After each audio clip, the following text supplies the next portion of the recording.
जय हिंद दोस्तों, नमस्कार। मैं हूं आपका दोस्त संदीप और आप देख रहे हैं हमारा YouTube channel help by Sandeep. तो दोस्तों, आज की जो वीडियो है उन लोगों के लिए है जो अपना मकान बनाना चाहते हैं। तो दोस्तों, श्रम विभाग की एक ऐसी योजना है जिसमें आपको 1 लाख रुपए मिलेगा मकान बनाने के लिए।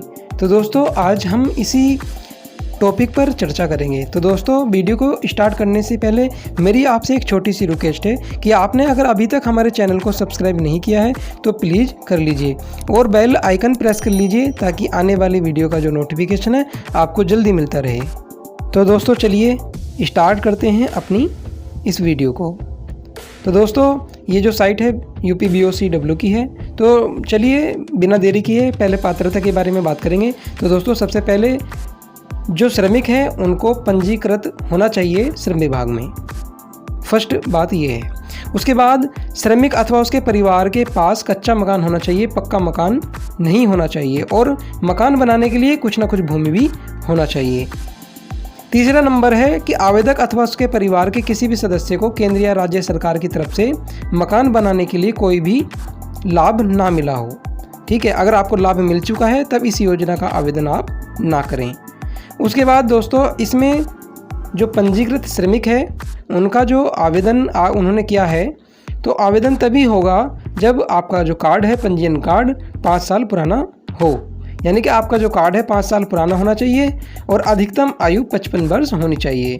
संपूर्ण जीवन में एक ही बार इस योजना का लाभ मिलेगा, मतलब आप जीवन में एक ही बार इस योजना का लाभ उठा पाएंगे। और दोस्तों, ये बात आपको ध्यान में रखना कि अगर आपका कार्ड 5 वर्ष पुराना नहीं है, 4 साल या 4.5 साल पुराना है, तब आप इसमें एलिजिबल नहीं हो सकते, आप इसमें आवेदन नहीं कर सकते। आयु का भी आपको ध्यान रखना है, 55 वर्ष से ज़्यादा आयु ना हो, अधिकतम इसमें 55 वर्ष दी गई है। तो दोस्तों, आयु का भी आपको ध्यान रखना है। अब बात कर लेते हैं आवश्यक अभिलेख की, अर्थात इसमें जो डॉक्यूमेंट्स लगेंगे वो कौन कौन से होंगे। तो सबसे पहले जो आवेदन पत्र है वो आपको 3 कॉपीज़ जमा करनी है। दोस्तों, आपके पास एक कार्ड होना चाहिए पंजीकरण का, उसके आपको जेरॉक्स करा लेनी है। उसके बाद आपके पास डोमिसाइल होना चाहिए, यानी कि निवास प्रमाण पत्र। आपके पास निवास प्रमाण पत्र होगा तभी आप इसमें अप्लाई कर पाएंगे। उसके बाद दोस्तों, आवेदक के पास भूमि भी होना चाहिए, उसका साक्ष्य भूमि का। भूमि होगी तो उसका कुछ ना कुछ एविडेंस आपके पास होना चाहिए। उसके बाद दोस्तों, किसी भी अन्य योजना में आवासीय सुविधा का लाभ प्राप्त ना किया हो, ठीक है, और कच्चा मकान हो, इसके लिए भी आपको एक घोषणा पत्र देना होगा। अब आधार कार्ड और बैंक की पासबुक भी आपको लगाना होगा। देहित लाभ के बारे में बात करें तो दोस्तों, लिखा हुआ है कि इस योजना के अंतर्गत निर्धारित मानकों के पूर्ण करने पर नया आवास बनाने या खरीदने के लिए 1 लाख की धनराशि दे है। आप अगर मकान 1 लाख से चाहे तो 2 लाख का बनाओ, चाहे 3 लाख का बनाओ, लेकिन गवर्नमेंट यहाँ पर केवल 1 ही लाख रुपए देगी। ठीक है दोस्तों। उसके बाद अगर मकान पहले से बना हुआ है तो 15,000 रुपये मरम्मत के लिए भी आप ले पाएंगे। इन दोनों योजना का जो लाभ है एक साथ नहीं मिलेगा, यानी कि एक ही लाभार्थी को एक साथ दोनों लाभ नहीं मिलेंगे। और योजना प्रधानमंत्री आवास योजना के मानकों के अनुरूप ही होगी, यानी कि जो मानक प्रधानमंत्री आवास योजना के लिए जो मानक हैं वही यहाँ पर भी सेम ही होगा कंडीशन। अब दोस्तों, ये PDF है, इस PDF में भी आपको बता देता हूँ। योजना का नाम निर्माण कामगार आवास सहायता योजना। योजना का उद्देश्य सुन लीजिए। निर्माण श्रमिक मूलतः समाज के निर्धन वर्ग से आते हैं एवं अधिकांश के पास आवास की सुविधा नहीं होती। उनके पास इतनी धनराशि भी नहीं होती कि वो अपना आवास खुद बना सकें। इसलिए केंद्र या प्रदेश सरकार यानी कि राज्य सरकार द्वारा संचालित आवास योजनाओं के अंतर्गत सामान्यतः गरीबी रेखा के अंतर्गत जो लोग आते हैं उनके लिए ये पात्रता, ये योजना है। तो दोस्तों, अब बात कर लेते हैं इसमें जो मैंने आपको पिछली बार में बता दिया कि आपको किस प्रकार से एलिजिबल होंगे।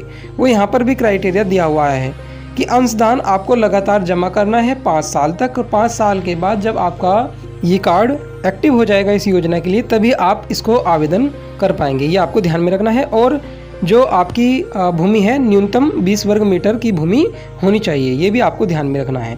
और अगर आप एक ही ज़िले में निवास करते हैं और वहीं पर जाकर के आवेदन करा रहे हैं तो आपको वरीयता मिलेगी।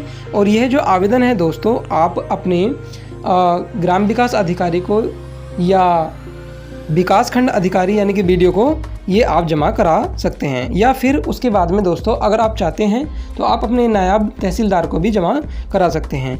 हित लाभ के बारे में दोस्तों ये लिखा हुआ है 45,000, लेकिन ये पुराना है दोस्तों। नए में आपको 50-50 हज़ार की 2 किस्तें मिलेंगी। ये भी मैं आपको आगे दिखा दूंगा। और दोस्तों पंजीकृत जो श्रमिक हैं, निर्माण श्रमिक, उनको ये जो डॉक्यूमेंट्स हैं श्रम कार्यालय में भी वो जमा करा सकते हैं। यहाँ पर देख लीजिए सामने लिखा हुआ कि तहसील कार्यालय या संबंधित खंड विकास कार्यालय में इसको आप जमा करा सकते हैं, जो भी आपकी कॉपियां हैं। तो इनमें 3 कॉपीज़ आपको करा लेनी है, 3 सभी की, जितने भी डॉक्यूमेंट्स मैंने आपको ऊपर बताए हैं दोस्तों। तो यह बात आपको ध्यान में रखना है। तो दोस्तों और भी अगर आपको कुछ जानकारी चाहिए तो आप UPBOCW पर जाकर के सर्च कर सकते हैं और जानकारी वहाँ से ले सकते हैं। दोस्तों एक बार मैं आपको फिर दोबारा बता देता हूँ कि जितने भी डॉक्यूमेंट्स हैं सबकी कॉपी 3 करानी है और वही आपको सबमिट कराना है। अब दोस्तों यहाँ पर देख लीजिए वर्तमान प्राविधान और संशोधित प्राविधान मैं आपको दिखा रहा हूँ। तो पहले समय में 70,000 रुपये की राशि दी जाती थी, लेकिन अब बढ़ा करके 1 लाख की धनराशि कर दी गई है, जो कि आपको 2 किस्तों में मिलेगी, यानी कि 50-50 हज़ार करके मिलेगी। तो दोस्तों ये थी आज की वीडियो। आई होप ये वीडियो आपको पसंद आया हो। मिलते हैं एक नई वीडियो के साथ, तब तक के लिए जय हिंद, नमस्कार।